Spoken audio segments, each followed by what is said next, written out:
Of course, you always have to take into account like people's general health and like their ability and like obviously like their age, right? Because if you're like over 60, you're going to hit like maximum benefits between the age of like 60 and 80. And then if you're younger than 60, then of course like 8 to 10,000 steps, like you're on it. But your 70-year-old neighbor who could be out there taking a walk is getting a 77% lower heart disease risk at just like 4,500 steps.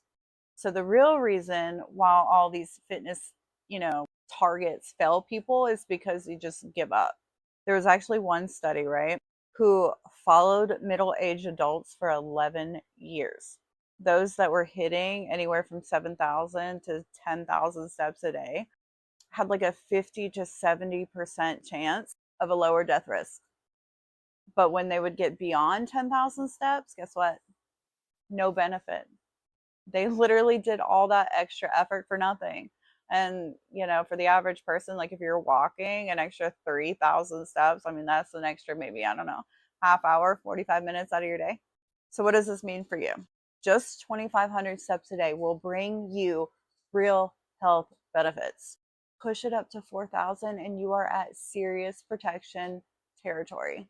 And then once you reach 7,000, you've essentially reached your maximum benefits. You're not going to get much more after that. Obviously, if you're healthy and you can manage more, yeah, like do it, right? But for those that like are older or might be suffering from certain health conditions, autoimmune disease, like whatever it might be, just know that if you can push yourself 2,500, 4,000 steps, you're doing good. So the moral of the story is the 10,000 step theory isn't wrong exactly. It's just not the magic threshold that everybody thinks it is.